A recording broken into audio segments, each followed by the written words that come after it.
Hi guys, I got some of Kaihua's new switches in recently, and in today's teardown video we're going to do a detailed comparison between them and some existing switches. There are 3 series of new switches, of which I've done one already, these 3 low-profile ones which resemble Cherry ML a bit, but unlike ML there's not just a tactile one, but also a linear and a clicky one. Check out that teardown if you're interested in them. The other 2 are these MX-like series with metallic colours, copper, gold, silver and bronze, which are shorter travel switches with higher up actuation points, presumably developed to compete with Cherry's own MX Speed Silver switch, which is also a short throw shallow actuation switch, and this slightly different looking series they call the box switch in capital letters, of which the terminals are enclosed in, well, a box to keep dust and moisture out. Let's look at the speed switches first: gold, bronze, silver and copper. These were originally known by more confusing names such as thick gold and platinum, but ever since the Input Club have come up with these more straightforward names, Kaihua appear to have adopted them as well. The gold and bronze ones are clicky, the silver one is linear, and the copper one is tactile, and basically the actuation points have been heightened from 2 mm down to 1.1 mm down, and the total travel has been reduced from 4 mm to 3.5 mm.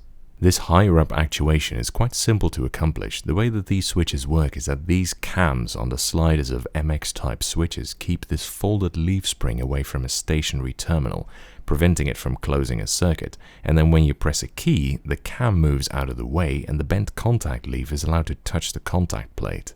To change the actuation height, all you need to do is change the angle or the shape of the cam on the slider, and you can have it actuate anywhere in the key travel you want.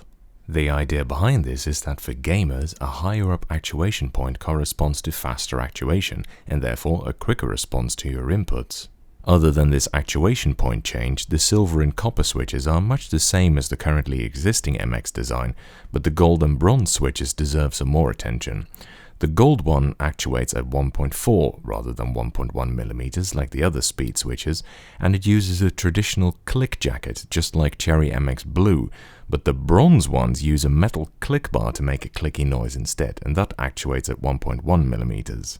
The click bar was first introduced in a new ML-like switch series, and in that video I already commented that this was a pretty interesting new design, and now they have introduced a full travel version as well.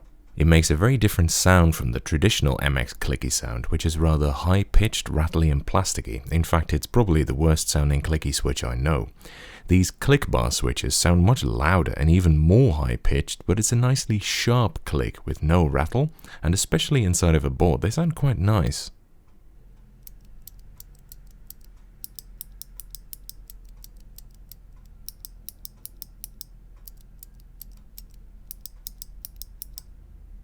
The gold switches with the click jacket also sound different from MX Blues. Their sound is a bit deeper and they don't rattle as much, so that also is a big improvement.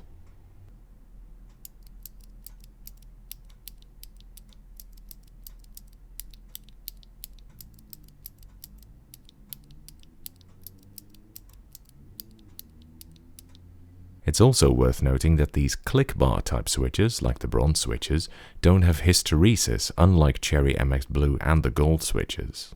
By the way, the contact points on the sliders and terminals of most of these switches are lubricated, just like they are in the ML type switches. The second series is the box series, which uses more traditional slider colors of red, black and brown, being the usual light linear, heavy linear and tactile options, and a white one which uses the same click bar as the bronze switch.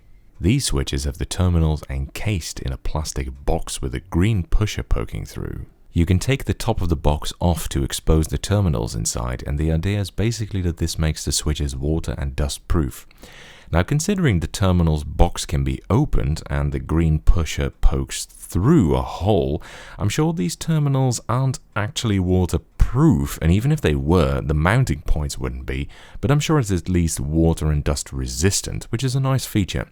For those who are wondering why, you'll know once you spill a glass of water or milk or beer or whatever your beverage of choice is into your keyboard for the first time.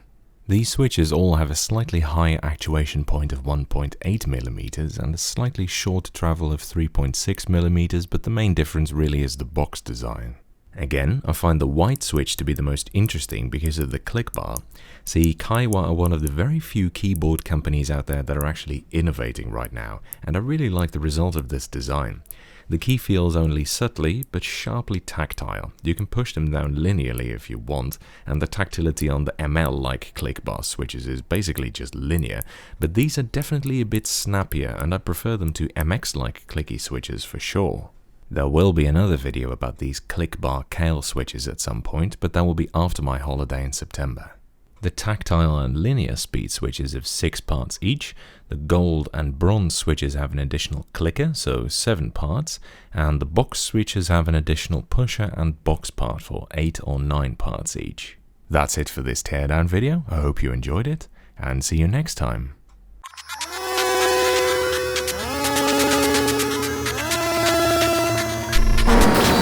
Being behind the